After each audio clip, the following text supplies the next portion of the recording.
Dear friends, I am Cantor Sarah Sager of Congregation Mishkan Or. We gather this afternoon to remember and to celebrate the life of one who filled our world with his love, his goodness, his extraordinary spirit, and outstanding example. In humility and gratitude, we turn to the wisdom of our tradition for comfort, for guidance, and for understanding. Throughout the centuries, whenever our people felt lost, confused, adrift, aggrieved, they would turn to the words of Psalms for solace and guidance. One of the favorites is Psalm 121. Esa'inai el heharim, me'ayin yavo ezri. I lift my eyes to the mountains. What is the source of my help? My help comes from God, creator of heaven and of earth. Esa'inai el heharim, me'ayin Yavo Ezri, Esa'inai el heharim, me'ayin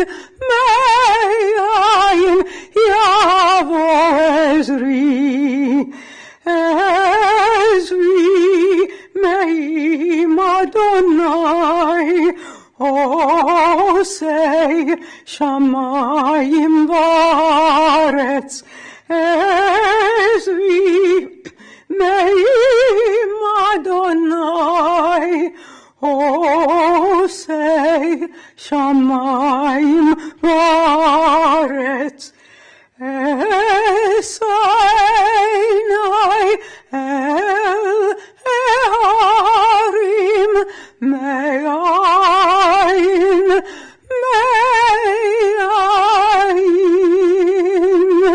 Yavo Ezri.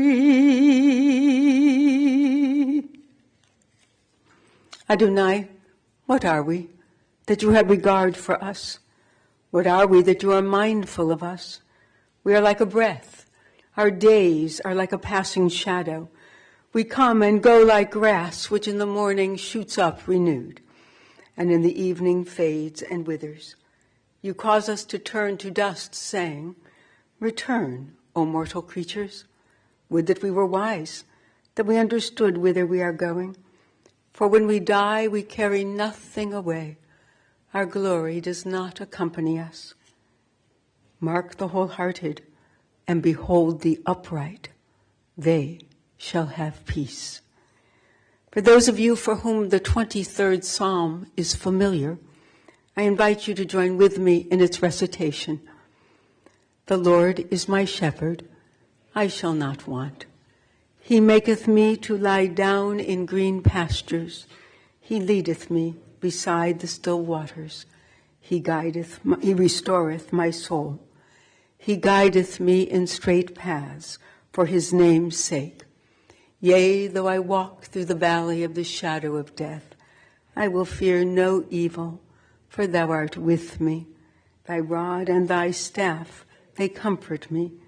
Thou preparest a table before me in the presence of mine enemies. Thou hast anointed my head with oil. My cup runneth over. Surely goodness and mercy shall follow me all the days of my life, and I shall dwell in the house of the Lord forever. When I die, remember me with a smile and laughter. If thoughts of me provoke no love, only sadness and tears, I ask that I be soon forgotten. Give what's left of me away to children and old ones who wait to die. And if you must cry, cry for your brother or sister who walks in grief beside you. And when you need me, Put your arms around anyone and give them what you need to give to me. You can love me most by letting love live within the circle of your arms, embracing the frightened ones. Love doesn't die. People do. So when all that's left of me is love, give me away.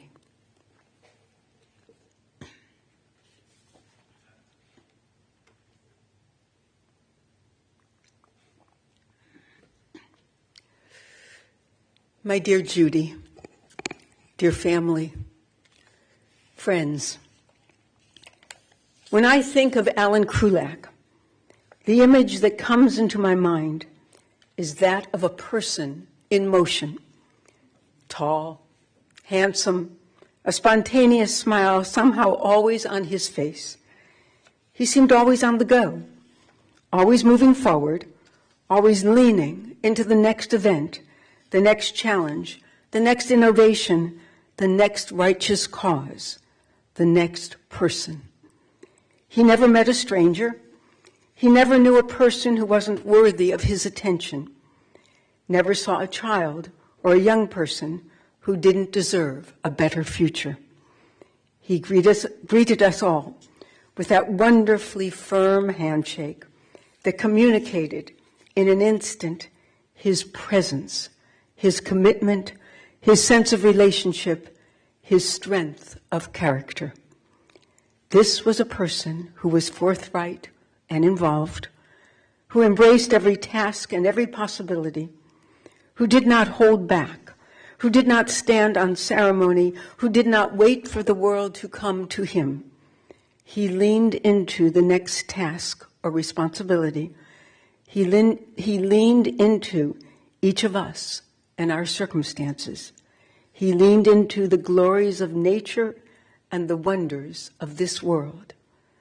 Allan Krulak leaned into life. He learned the value of engagement and proactive participation early on. As the firstborn of Ira and Etta Krulak's 3 children, beloved brothers Samuel, known as Sandy, Zichrono Livracha, and Ronald or Ronnie followed. Al, while still at Taylor Elementary School, was an avid baseball player whose dad coached his team.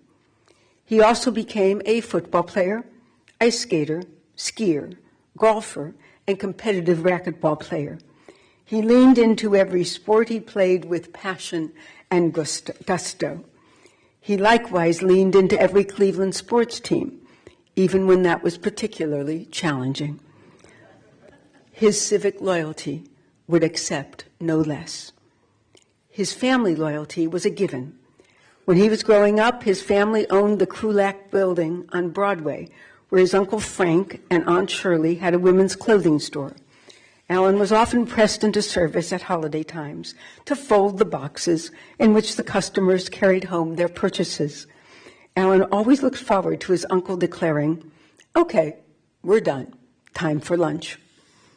While he was admittedly not the best student, when he was inducted into the Cleveland Heights High School Hall of Fame in 1997, he acknowledged that his years at Heights High had shaped him and his future. The friends he made at Heights High remained friends for the rest of their lives. Unusually, few moved away, and although some passed away, Allan was still close with them and continued to meet them all for breakfast every few months.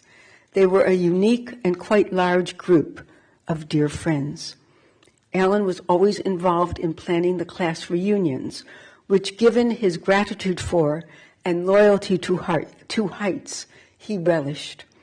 He leaned into his friends and the school that had influenced how much of his life unfolded. In addition to his large and enduring group of friends, there were 2 other formative experiences in high school that helped to shape his future activities and sensibilities. Allan often spoke of the student at Heights with whom he played football, who lived at Belfair, the Jewish children's orphan home. It touched his compassionate soul that a child could be orphaned and homeless. It motivated Allan to become a big brother and help such children feel that they were part of a real family. In addition to his friendship with the Belfair resident, Allan met Maury Sayer, who was his baseball coach in high school. Maury was the founder of the organization Shoes and Clothes for Kids, which initially sought to provide impoverished Cleveland children with shoes so that they could go to school. They later expanded their activities to include gloves, hats, scarves, and jackets for the children for Cleveland winters, and school supplies. When Allan met Maury, Maury was working out of the trunk of his car. Allan became one of the founders of Shoes and Clothes for Kids, and as their website currently highlights, he was instrumental in building and guiding the organization from the very beginning. He was the chair emeritus and a life director. Of all his philanthropic and civic involvements, the two organizations that were closest to his heart, into which he leaned without restraint, were Shoes and Clothes for Kids and Look Up to Cleveland, which is a youth leadership program of the Cleveland Leadership Center. Allan and Judy were not particularly observant Jewishly. Allan embodied, however, some of the highest values of our tradition. We are taught in Pirkei Avot, the wisdom of our ancestors, which is a tractate of the Talmud, that it is the responsibility of a leader and teacher of our people to be deliberate in judgment and to raise up many disciples. In the explosive response to his passing that erupted in our city, community, on social media, and on the websites of so many organizations that he served or supported, we find many of his qualities and characteristics praised over and over again. He is described as a thoughtful listener who thoroughly considered a decision for its impact on others. He was deliberate in judgment. He was greatly admired for his extraordinary generosity of spirit, of time and expertise in helping to mentor a generation of leaders. He understood that such mentoring was invaluable and most effective with young men and women who were still learning, developing, exploring, and becoming the people they hoped to be. The following tribute and testimony to Allan speaks to the enormous contribution that he made in being a tireless mentor and supporter of countless young people. It was posted on the Cleveland Leadership Center website.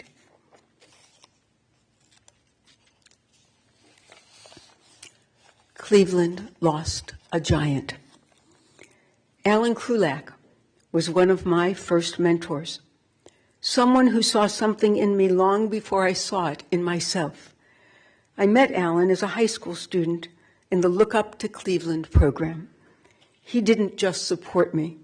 He invested in me, encouraged me, and stayed in my corner ever since. As a leader at Forest City Enterprises and a dedicated public servant on countless boards, Allan helped shape the future of our city. But more than his titles or accomplishments, it was his commitment to people that made him special. He believed in lifting up the next generation and building a stronger, more united Cleveland. I wouldn't be where I am today without his mentorship. My thoughts are with his family and all those who were lucky enough to learn from him. Rest in power, Allan. Your legacy lives on in every corner of this city. Justin M. Bibb, Mayor. He truly raised up many disciples. While his compassionate and righteous nature seemed to have been part of his DNA, his route to business leadership, philanthropy, and civic service was not a straight line. His mother, Etta, was mostly a homemaker. Nevertheless, she was a member of the Fairmont Temple Sisterhood and ran the gift shop. She was quite artistic and did beautiful pottery. It's easy to trace Allan's love of and great talent in photography to her influence.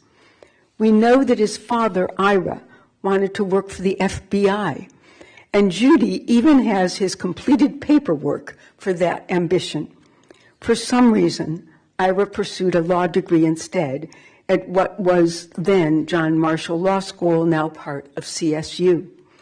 It may help to explain, however, how Allan became a founding member of the FBI Cleveland Citizens Academy Alumni Association. His father worked instead as the local legal counsel for the state of Ohio Attorney General's office. Both father and son shared an interest in the public good. In just a few moments, we will be privileged to hear Co-Chairman Emeritus of Forest City Enterprises, Albert Ratner's reflections on Allan Krulak's long association with Forest City, where he rose to become Vice President and Director of Community Affairs.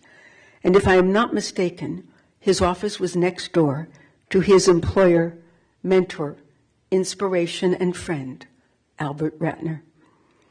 As the multi-talented, multi-interested, multifaceted person that he was, Allan could have pursued any number of paths. Somehow, Judy was able to reconstruct that before he landed safely and most effectively at Forest City, Allan worked for the Cleveland Board of Education, Republic Steel and their labor department, surveyors for Cuyahoga County engineers, the Ohio State Highway Department, the Ohio Sports Service, which meant he did valet parking, and told Judy that the faster he ran, the more money he made. Carlene's Brewery on Quincy Avenue, and Sun Finance as a manager when he and Judy were dating. True to Allan's fashion, he secured jobs at Sun Finance for several of his friends while he was working there. Along the way, his father purchased for him a 1957 MG white Roadster for the grand sum of $2,685. It seems that Ira appreciated his son's enterprising spirit and hard work and knew that Allan had his eye on that car. Allan was a connector of people, an influencer before the term was coined, a person who made things happen behind the scenes without fuss or fanfare. He let others shine. He did not have to. He was humble, down to earth, unassuming, focused on the task, the goal, the opportunity, the next event. He loved people and therefore loved politics. Somehow, he managed to mentor, guide, and support every individual who ever asked for his advice or counsel. Many succeeded in entering the political realm through local activities, as he had done, by running for a seat on the Warrensville Heights City Council, which he followed by a 30-year tenure on the Pepper Pike City Council. Even when Forest City Enterprises became a national concern, Allan did the PR and philanthropic work that the business required, but his focus was always primarily on Cleveland. When dignitaries and national figures came to Cleveland for fundraising events, he enjoyed picking them up at the airport, chatting with them, and introducing them to the special facets of Cleveland. He loved showing Senator John D. Rockefeller IV of West Virginia the Rockefeller Building downtown, and took him to visit the grave of his great-great-grandfather at Lakeview Cemetery. Allan frequently went to Washington to meet with senators and representatives to lobby for a cause or a project. He was energized by such meetings, by the possibilities for partnerships, for working together, for positive endeavor. In Cleveland, it would be easier to recount the organizations in which he was not involved, rather than all of the ones in which he was. And I will not do that now, as they are beautifully listed in his obituary. He was often the person who delivered the philanthropic check or contribution on behalf of Forest City Enterprises. I would guess that if many of us were asked to define or explain charitable giving or philanthropic activity, we would say it has something to do with giving money, and we would not be wrong. In Jewish tradition, the Hebrew word that we use to describe such involvement is tzedakah, from the root word tzedek. Tzedek has nothing to do with money or giving.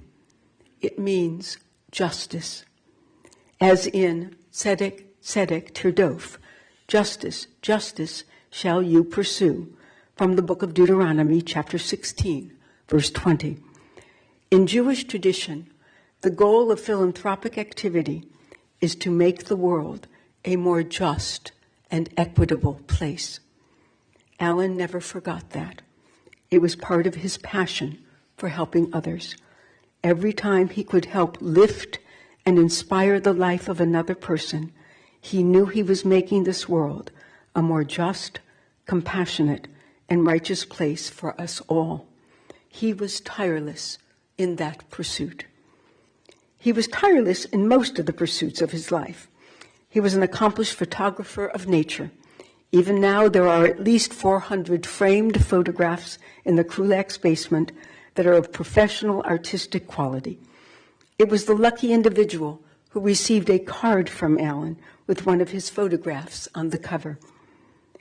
He was a supremely loyal friend, colleague, business associate, employee, citizen, and family member. He was devoted to his brothers and their families, to Sandy Zichrono Livracha and his wife Paula, two of whose children, Roger and Robbie, Laura could not be here, are here with us today, and Ronnie and Sheila, who live in California and send their love across the miles, while their children, Adam and Craig, are here representing them. It was, in fact, through Sandy that Allan left Sun Finance and went to work doing finances in the Forest City lumber stores. He eventually worked his way up to the corporate offices. As the husband of Paula Shafran, Sandy was working for Winslow Homes when he talked Allan into also going to work for Forest City. We are all grateful for that serendipitous set of circumstances. They met on the skating rink. She admits to chasing him. His father would also come to the rink, and she would coyly ask, "Is Allan coming to the rink today?" Thus charming the father, possibly even before the son. When they met, she was working for the Ford Motor Company and drove a Thunderbird convertible. She is still not certain as to whether he fell in love with her or her car first. They went on some strange dates. As a manager at Sun Finance, one of Allan's responsibilities was to repossess cars whose owners had defaulted on their payments. With keys in hand, he and Judy would drive to the defaulted car, drive it to the lot, and then go on their way for their date. You can ask Judy. I think this is Emma's.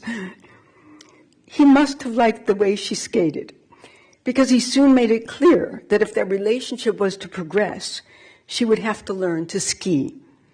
He was such a good teacher and mentor that the student soon surpassed the teacher as she beat him to the bottom of the slope every time. He still wasn't exactly leaning into the prospect of marriage when Judy's ally, Allan's father, chimed in. "Allan, tax season is coming, so if you don't get married pretty soon, it will be too late." On December 18th, 1965, they were married in Rabbi Braudy's study at Fairmont Temple, and for a far too brief 59 plus years, they walked hand in hand together as partners, teammates, lovers, travelers, and friends. They were a frequent sight in Cleveland at sporting events, sometimes with Judy's mother, at civic events, at philanthropic events. Allan often had extra tickets and loved to give them away, especially to the young students in leadership programs or political novices seeking to expand their connections, or any of his mentees in civic life and involvement. He once asked Bruce Hennis if he would like a ticket to a very big event in honor of Lou Stokes. Bruce gratefully accepted, and when the night arrived, found himself unexpectedly in the 5th row. He couldn't figure out why he had such a good seat until he opened the program and found himself listed as a $20,000 donor.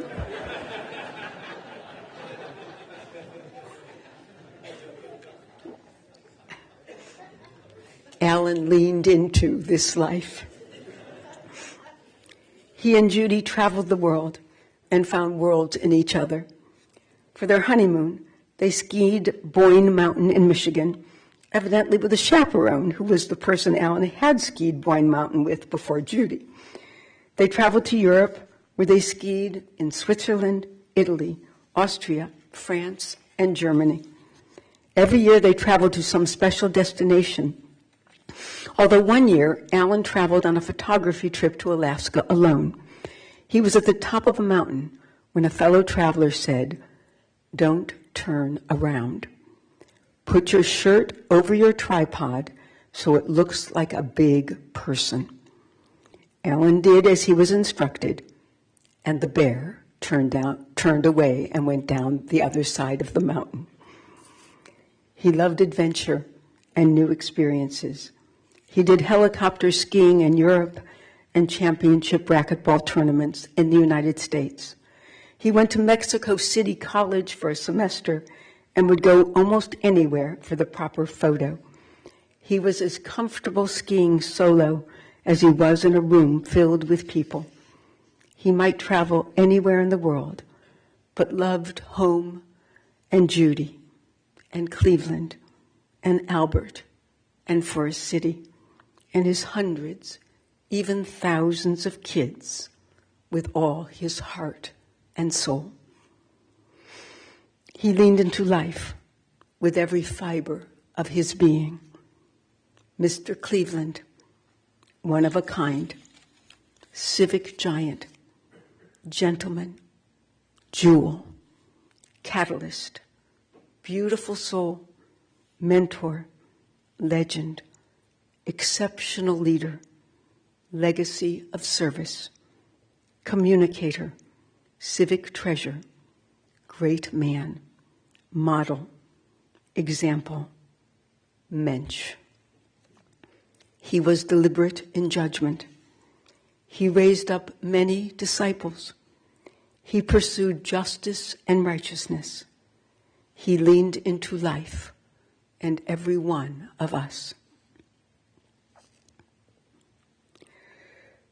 Because we knew you, because we knew you, we have been changed for good. Zichrono livracha, may his memory be always for blessing. And let us say, Amen.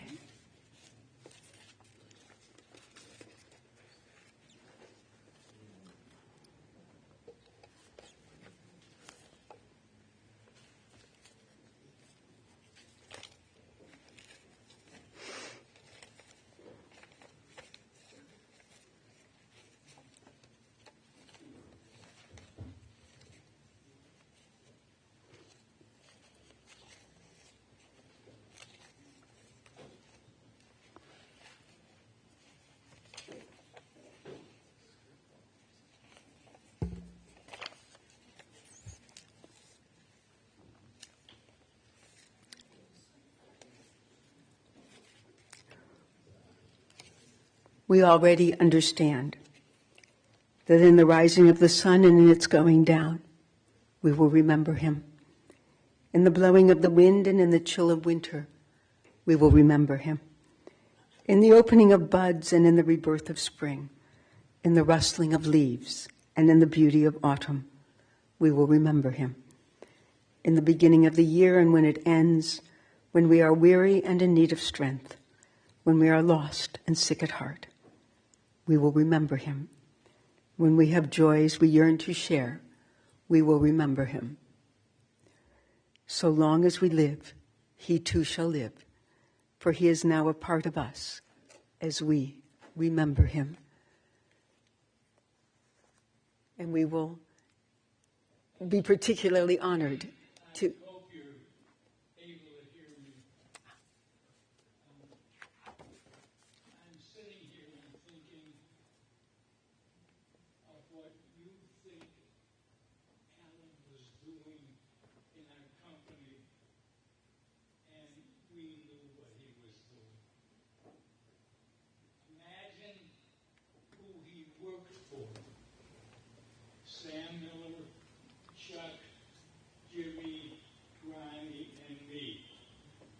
And imagine what the philanthropic gift committee was like when all of us wanted different things. I don't like this. Yours is no good. Mine is great. There's a feeling among the community that Allan worked for us. Wrong. We learned from Allan. And while it's been said that most of Allan's time has been spent in Cleveland, his influence was felt around the world. In all the projects that we did, the project developers worked with Allan to see how we could take poor kids in the neighborhood, get some schooling, how we could get parents into a better place in their life. He was in every sense a leader of our company. He was a unique human being. You heard of his background. He was, incidentally, as I was, a Heights Tiger. He made a comment that was true in my life, that at high school made us what we were. Because we were in with a mixed group of people of different religions, not different colors. We had very few African Americans in school, but we had people of all different religions and all different thoughts.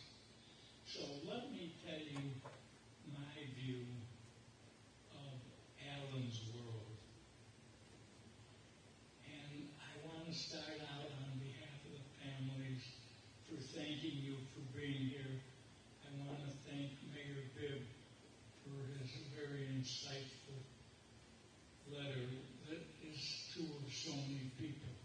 This is one of the few funerals that I will be at in which I don't have to tell you a lot about Allan, because so many of you have interacted with him, and particularly people in political office. A lot of people didn't think a lot of politicians. Allan loved them. He, in a way, was one, and he understood them. And he understood the choices that he had to make. When Allan passed away, the first thing I did was I went to the library in my condominium and pulled out a poem that my mother taught my sister and I. It was only 90 years ago. It was a poet by the name of Markham, and the poem was, "He drew a circle and shut me out. Heretic, rebel, a thing to confound. But love and I had the wit to win. We had a circle and made a circle that took him in." I looked at it.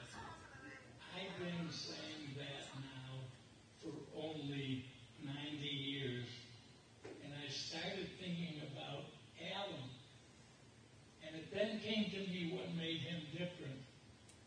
He didn't think people were heretics. He didn't think people were rebels. He didn't think that there was a circle that certain people should be in and other people not. He was blind to everything but the person that was in front of him at the time. A comment was made about who is religious. Nobody can judge other people's religion. One of the first weeks I was at Forest City, I met a rabbi, and we had a conversation, and we were talking about philanthropy. And I asked him a question, and the question was, when somebody comes to you and asks you for money or for favor, how do you know if they're telling you the truth, if they're going to do what they say they're going to do? And the rabbi said, in our religion, you may never know that, but there's another tenet of our religion. If somebody comes to you and they have a prayer, something they want to do, that you may know nothing about, you may not know the person. If they come to you and if you listen to them, they listen to you and say amen. And the rabbi said, in our religion, the person who says amen to a prayer is holier than the person that gives the prayer. Because they may not believe in you, what you're doing. They may not know about what you're doing. Allan spent his life saying amen. To all of you, to all of us, that's who he was. Allan did not stop there. He listened to your prayer. And then he said, all right, here's the money. How can I help you achieve this? A very rare gift.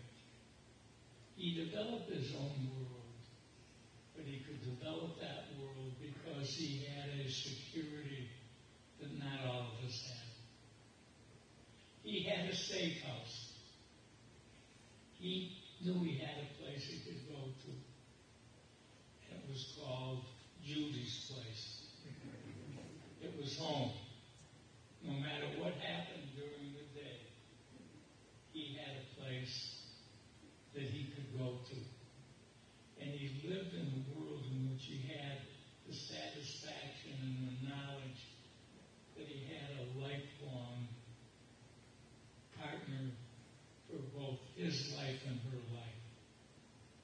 Because he grew up understanding that he had been given gifts, not financial gifts, but the gift of understanding what life was really about. We talked a lot. We were very close.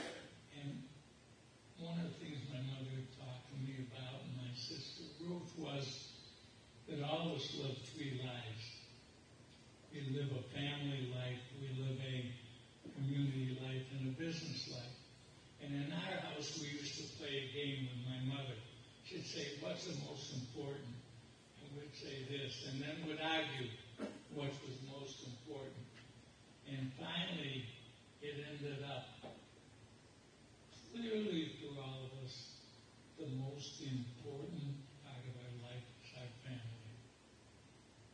And one of the things that Allan was a champion of was helping people who didn't have that gift, who didn't have a family, who had no other place to turn. The second thing we had a business life. You have to make money, you have to make a living. The last thing you had a community life. And the order in Allan's his wife first, his family first. Nothing's more important. But his community second. And why his community second? Because if you have a family life that's good, and you're living in a community that's functioning well, you find yourself in a position where you'll have a great business. Nobody in their lifetime knows the good that they do. Particularly in Allan, who never kept score on anything except when my kids were young, and even before he was with the company, we would go to Lupton's on Sunday. What he kept score of was whether he played 10-person baseball, whether he got 7 or 8 hits that day, or only 5. He was a phenomenal softball player. He lived his life with his wife. He gave to all of us. The other thing about the Jewish community is we are told that during our lifetime we live on the shoulders of giants. That the people who come before us give us the foundation that allows us to do the things that we can do later. There are very few people who during their lifetime are giants. He certainly wouldn't think he was a giant. He was just Allan. He was just a regular guy. Allan is one of the few people that in his lifetime was a giant. He lived as a giant. And he bowed down. He touched us. He lifted us. Judy and Allan are role models for what we all would hope we could be for whatever years we have left. Dear God, thank you for that wonderful gift.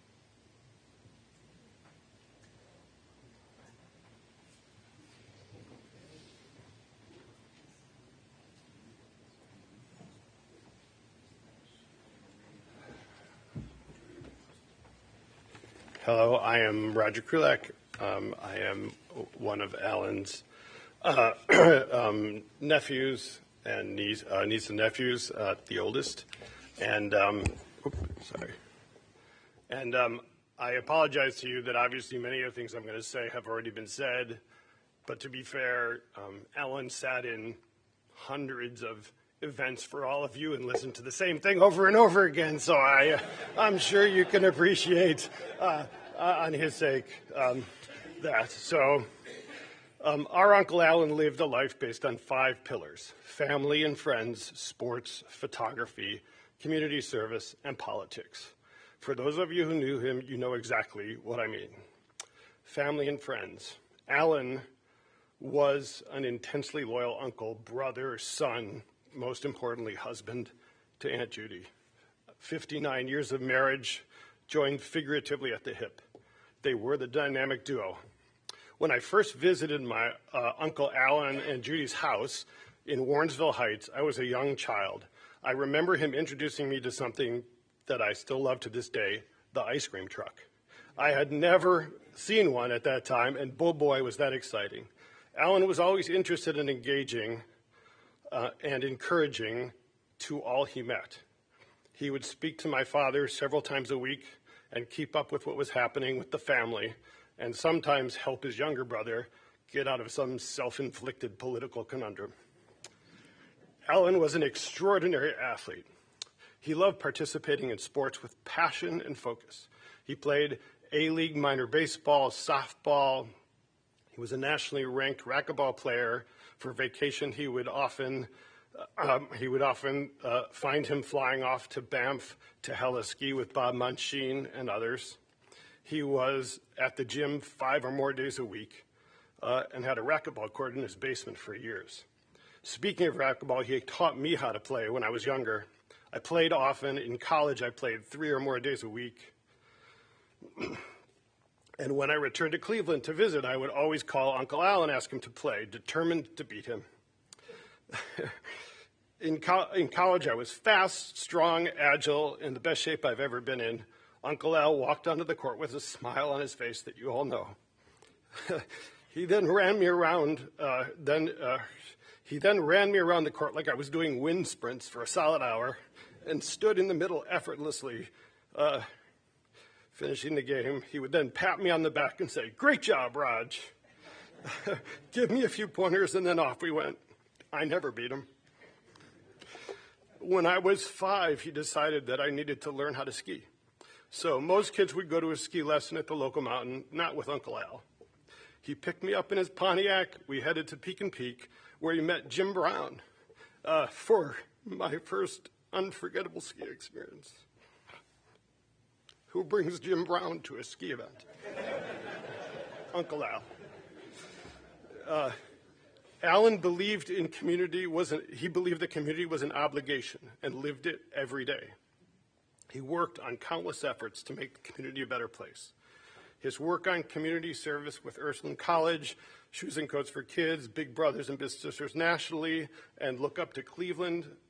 Since his obituary was published, I received countless emails explaining how Allan's mentorship and leadership were foundational in their children's understanding and the value of community service and its necessity and effectiveness.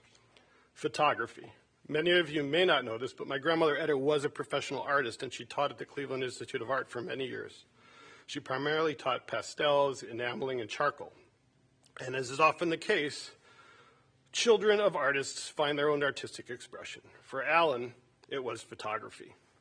Allan dragged Aunt Judy to parks and wildlife preserves throughout the United States and abroad. If you have been lucky enough to see Allan's photography, you know his ability to capture the majesty of the wild in a still photo was incredible. I have one of his photographs hanging in my house of a bee and a sunflower. And every time you look at it, I think the bee is going to take flight. The image is both kinetic and serene at the same time. Politics. Allan was authentic to the core, and politics and all that it can promote or hinder was Allan's avocation and occupation all at once. Allan started in politics early in his life. A few years after the ice cream truck incident, Allan invited me to canvass voters for Mayor Grayboe. We walked door to door canvassing for several election cycles. Allan then became the director of community relations at Forest City, where he spent his career politically pursuing the company's goals, well, as Albert said, his goals. When I was in high school for Career Day, I talked to Uncle Allan about his job to get a better sense of what he did. He said, "My job is to show up for roughly 4 to 5 Olympic chicken dinners per week and advocate for the goals that we have at Forest City, the work that he personally wanted accomplished." I asked him how he managed to sit through so many Olympic chicken dinners. His answer is, "It's my job, and I love it." In addition to his work at FCE, Allan served on Warrensville Heights City Council and Pepper Pike City Council for years. Uncle Al, thank you for all the generosity and support and love you provided so many. Your artistic creativity, commitment to staying in shape, sense of purpose, athletic prowess, devotion to the community and people in it, your selfless mentoring of future leaders, and multitude of children you helped by providing them coats and shoes, your devotion to your life's partner, Judy, is all an inspiration to all who knew you. In Judaism, the rabbis say that our job as humans is to do all we can to try and heal a fractured world. Uncle Al, job well done.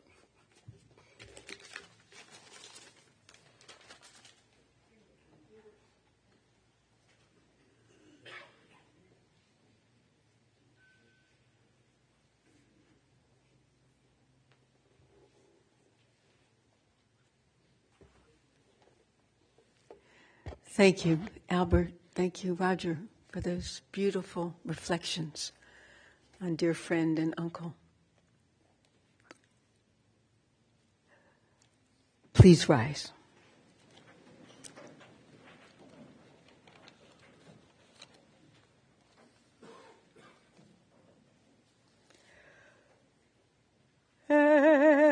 מלא רחמים שוכן במרומים המצא מנוחה נכונה תחת כנפי השכינה אם קדושים וטהורים כזוהר רקיע מזהירים את נשמת אברהם בן יצחק ואתה שהלך לעולמו בעל הרחמים יסתירהו בסתר כנפיו לעולמים ויצרו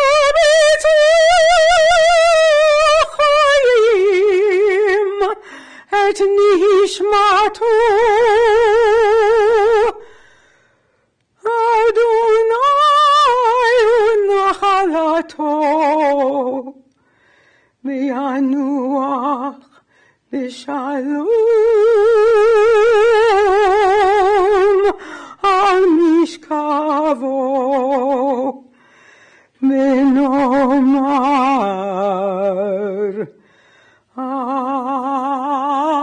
Amen.